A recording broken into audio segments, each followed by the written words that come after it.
Dr. Karishma Chawla. I am an orthopedic physiotherapist and today I am going to discuss about headaches. So headache is a very common phenomenon that we all come across. We all have experienced headaches.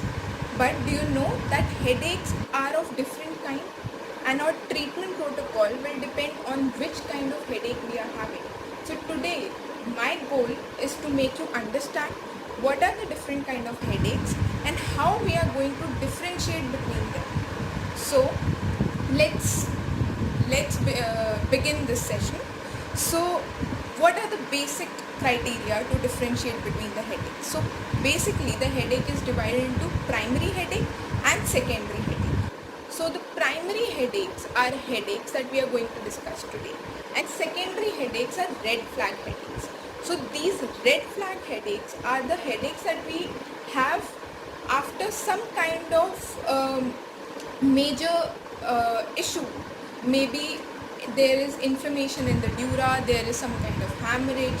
So these are the red flag headaches. We cannot do, as a physiotherapist, we don't have much role to play in secondary headaches. So let's talk about the primary headaches. So the common sort of primary headaches are migraines, we have tension type headaches, we have cluster headaches, we have sinus headaches, and we have cervicogenic headaches. So these are the common headaches that we as physiotherapists come across. So let's talk about migraine first. So migraine is a kind of headache that is unilateral. It is unilateral and in the frontotemporal region, and it is always preceded by some kind of stimulating event. So some kind of stimulus is there. It could be a loud noise, it could be maybe a light which gets focused on you, and it could be some kind of stress, it could be some kind of food that you are having. So there is always a stimulating event. So after that stimulating event, the person feels that there is a unilateral kind of pain which is throbbing and which is pulsating in nature. So what is the pathophysiology behind this? So behind this, the pathophysiology is that it stimulates the trigeminal nerve most of the times. It stimulates the trigeminal nerve. This trigeminal nerve sends this sensation to the trigeminal nucleus. From the trigeminal nucleus, this sensation of some kind of disturbance or stimulating event goes to the brainstem, and from the brainstem to different parts of the brain. Okay, and from these different parts of the brain, some kind of neuropeptides, nociceptive neuropeptides are released. So these neuropeptides are responsible for the pain sensations. Sometimes even mast cells are produced. So these mast cells stimulate histamine, they secrete histamine, and this histamine causes inflammation.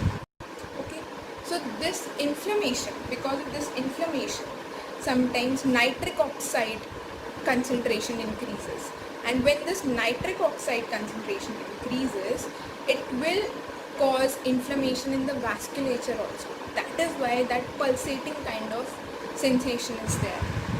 So, and some say there is some kind of hereditary component also. Okay, so what are the characteristic features of this migraine? So first, it is a unilateral kind of pain with pulsating nature.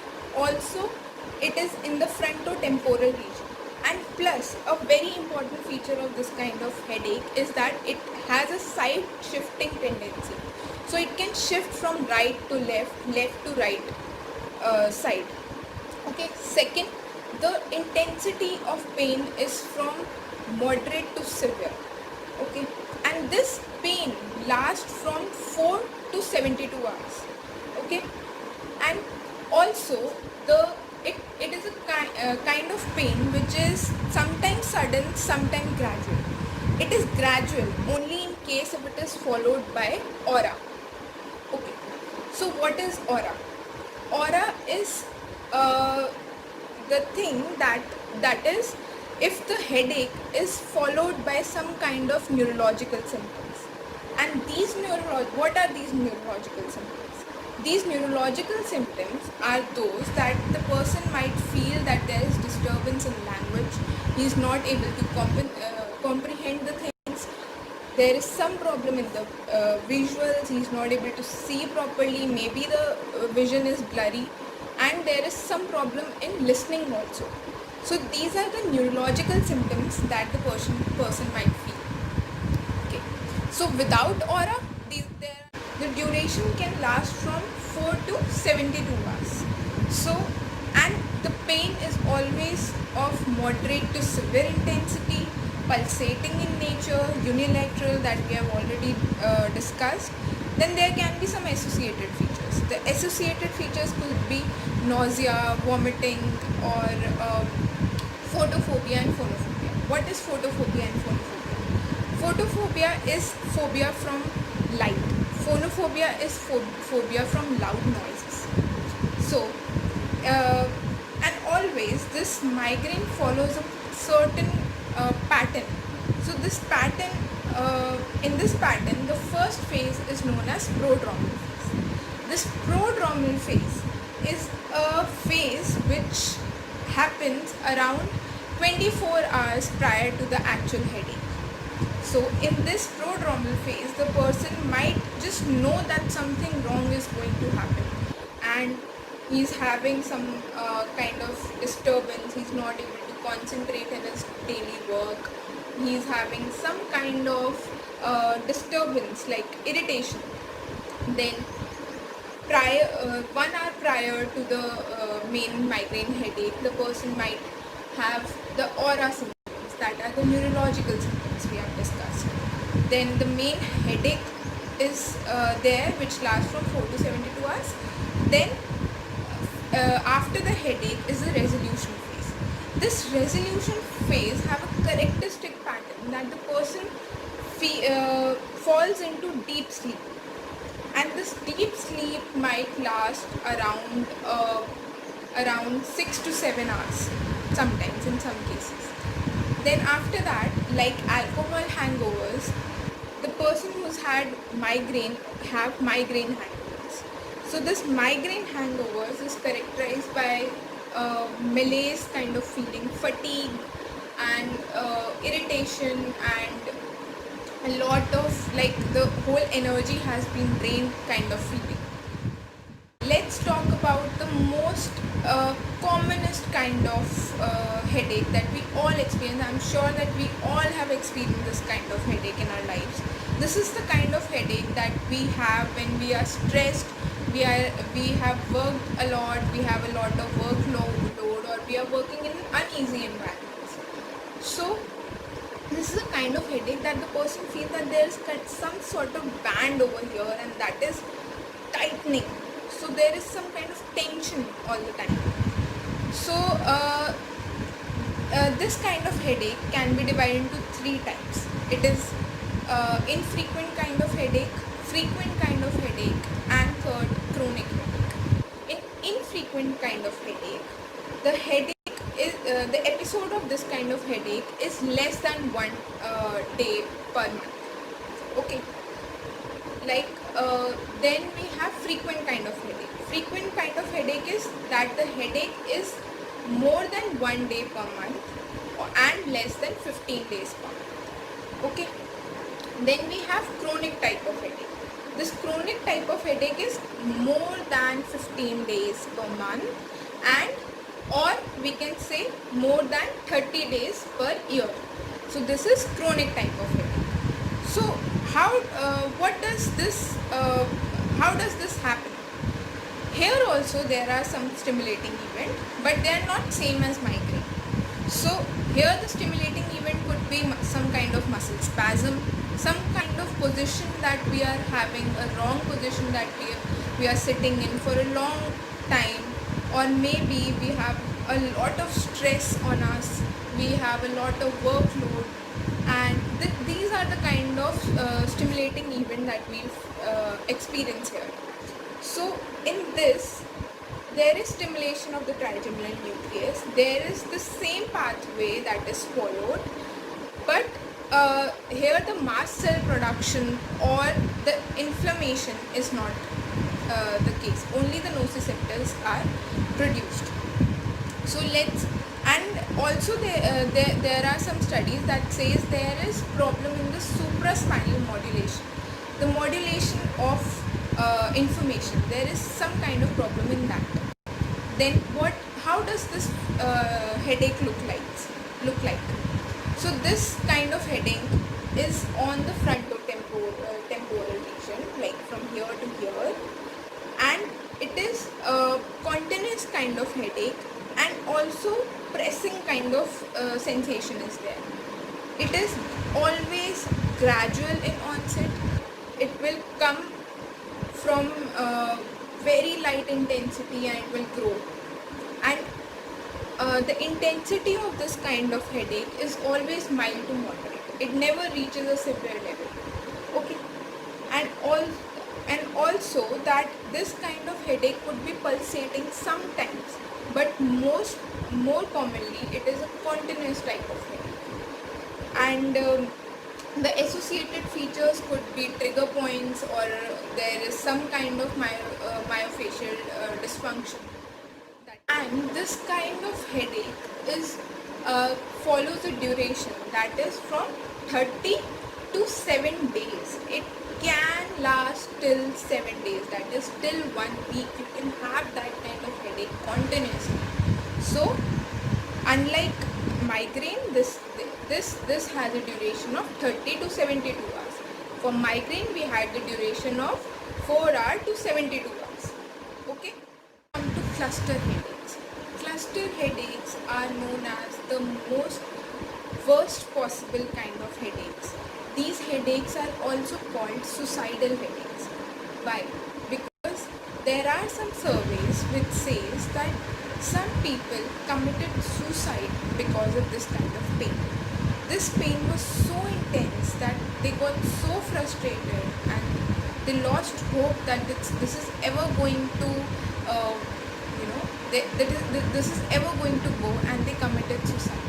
So that is why this kind of headache is known as suicidal headache, and the headache is excruciating in nature. Okay.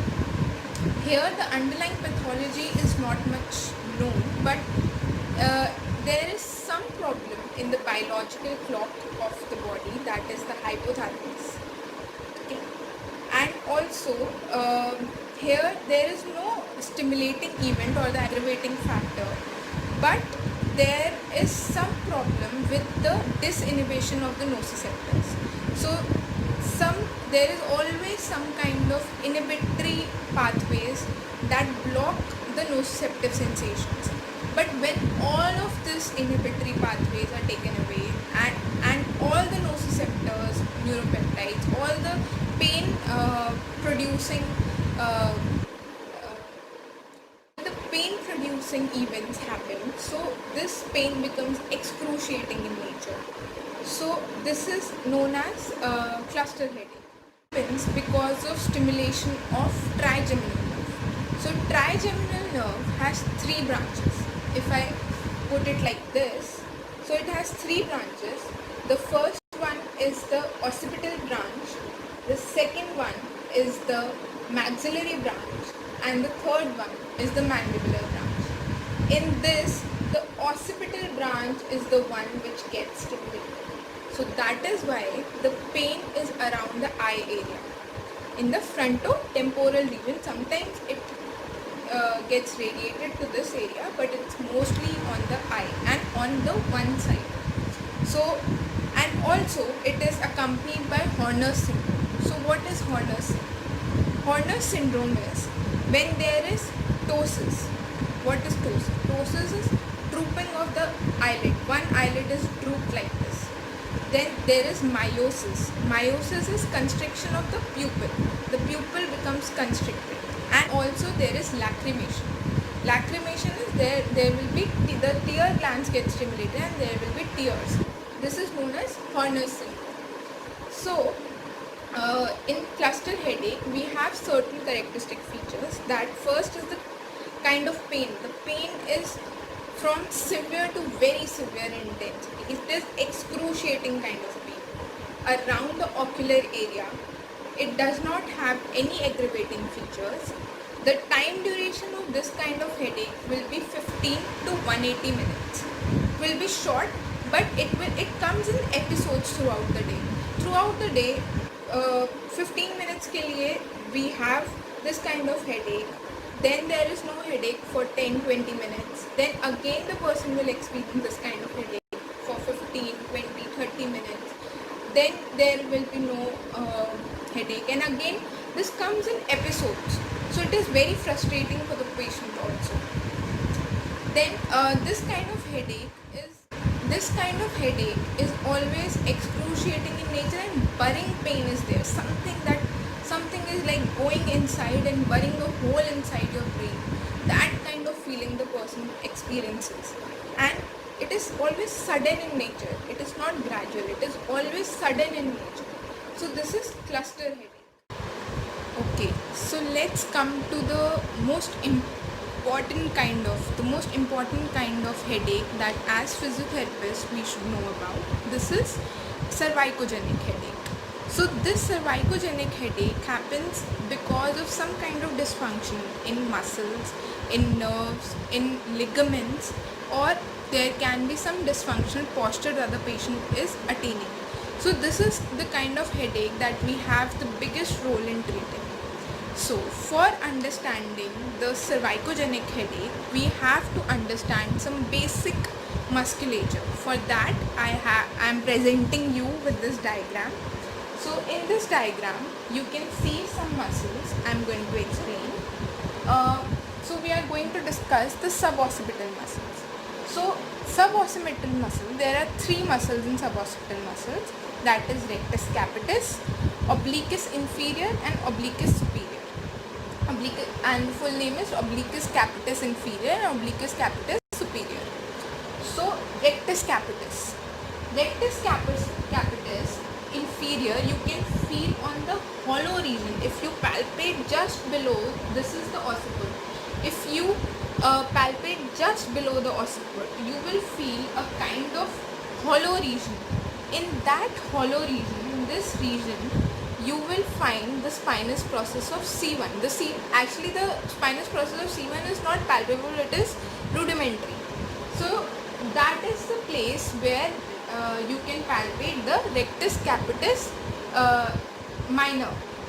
And how we can place a thumb there, we can put some pressure and ask the patient to nod or do a chin tucking. That is how you can palpate rectus capitis inferior. Rectus capitis inferior originates from the spinous process or the rudimentary sinus process of C1 and goes to the medial part of occiput here. Okay. Then rectus capitis major. Rectus capitis major originates from the spinous process of C2 and goes laterally to the occiput area. Okay, so this is rectus capitis major. Now we come to obliquus capitis. Obliquus capitis inferior originates from C2 and goes to the transverse process of C1. Okay, like this. And then comes the obliquus capitis superior. Obliquus capitis superior originates from the transverse process of C1 vertebra and goes superiorly and to the lateral region of occiput. So as you can see here that they are making a kind of triangle. Okay, this is the triangle they are making. So it is important to learn that from this triangle goes the suboccipital nerve and the greater occipital nerve. And these are the two main nerves which get impinged very frequently and causes headache. So if there is some dysfunction in these suboccipital muscles, there may be tightness, there may be trigger points, there can be some kind of spasm. So because of these muscles can get impinged or get irritated, and that can lead to headaches. So If there is any dysfunction, even if there is change in posture, in forward head posture, also these nerves can get stimulated. So how do we, what are the characteristic feature and what are the signs and symptoms of this cervicogenic headache? First sign that you will get is there will be decrease in range of motion. Okay, and this decrease in range of motion will be more in extension and less in flexion. That means the patient will complain more restriction in extension than flexion or rotation. Okay, this is the first characteristic feature. Second, there will be decrease in strength in both flexors and extensors. The decrease in strength could be that the person might have a 3 or 3 plus strength, but it will not be 4. Okay, so there will be decrease in strength. Also, you will have a characteristic feature that this person will have atrophy of semispinalis muscle. This semispinalis muscle expands from the occiput to the T10 region. Okay, so there will be atrophy of the semispinalis muscle, but there will not be atrophy of longissimus muscle. Okay, why? Because semispinalis muscle is being supplied by greater occipital nerve, which got impinged here, right? But longissimus is being supplied by the spinal nerves, the cervical and thoracic spinal nerve C6 to T4. They are supplying the longissimus muscle, so it does not get affected. That is how you can make out that the semispinalis is getting atrophy. That means the greater occipital nerve is being impinged somewhere. Okay, so this is a characteristic feature that you can see. And plus, this semispinalis muscle has 3 parts. Okay, semispinalis muscle has 3 parts, like it has 3 parts like this. Okay, and if we go, I think I should draw it here. It has 3 parts. If we go from medial to lateral, it goes like thoracic part, then the cervical part, and then comes the capital part. Like thoracic part, cervical part, capital part. Okay, from medial to lateral. This is how it is divided into 3 parts. And it is called semispinalis thoracis, semispinalis cervicis, and semispinalis capitis. And the capital part is going to atrophy the most in this case. Then also one more characteristic feature that you can see is there will be dysfunction in the upper cervical spine, but not in the lower cervical spine. Okay, upper cervical spine, how can you differentiate between the dysfunction in upper cervical spine and lower cervical spine? A very easy way to differentiate is you can lock the lower cervical spine. How you can do it? If you have to check the flexion extension range, you can just ask the patient to rotate the neck and then nod. This is how you have locked the lower cervical spine, and now the movement is occurring on the upper cervical spine. Okay, so if he has some kind of problem on one side, he will say that this side is okay, I can feel this is okay, and this side may not be okay. So you will know which side is problematic. The same thing happen for rotation also. For rotation, how you're going to lock the lower cervical spine? It is same side flexion and opposite side rotation. Now the movement is happening on the upper cervical spine and lower cervical spine is being locked. Same thing for the other side, same side flexion, opposite side rotation. Okay, and if we have to check, not in this case, but if in any other case, if you want to check the lower cervical spine, it is same side flexion and same side rotation. This is how you check the lower cervical spine. Now let's come on to the characteristic feature of this cervicogenic headache. The location is always frontotemporal, ठीक है, and there is no side shifting in this case, like we have seen in migraine. In this also the pain can be unilateral. There can be unilateral dysfunction and the pain can be unilateral in the frontotemporal region. But unlike migraine, in this there will be no side shifting. Okay, the onset can be gradual. Aggravating factor could be posture, or there can be some dysfunction, maybe in the ligament, maybe in the muscles. There can be trigger points, there can be tightness, there can be muscle spasms, and the duration is also variable. There is no particular duration, because until unless the duration this dysfunction is treated, it will keep on happening. So the duration is variable, and the kind of pain or the type and intensity of pain is mild to moderate. Okay, and the person feels that there is some kind of heaviness. He's feeling some kind of heaviness, and like there is something unusual, and there is some kind of restricting feeling. Now let's just revise the differentiating features of different headaches. So for migraine, location is frontotemporal and it is unilateral, whereas tension type headache is frontotemporal and it is bilateral. Cluster headache is on the ocular region, temporal region, and it is unilateral. Sarcogenic headache, it is occipital and frontotemporal. Then we come to onset. Onset is sudden or gradual for migraine. Tension type headache, it is gradual. For cluster headache, it is sudden. Cervicogenic headache, gradual. Then aggravating factors, migraine has stimulating event. For tension type headache, it is stress or muscle spasm.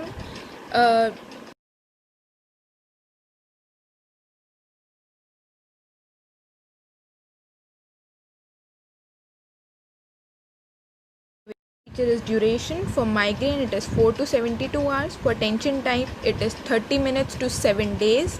For cluster, it is 15 to 180 minutes. Cervicogenic, it is variable. Then we come to intensity. Migraine pain is moderate to severe intensity. Then tension type, from mild to moderate intensity. Cluster headache is severe to very severe, and cervicogenic is mild to moderate again. Then we come to type. For migraine, it is pulsating and unilateral. Tension type is pressing and bilateral. Cluster is burring, sharp and excruciating, and cervicogenic is unilateral. There is heaviness and no side shifting is there.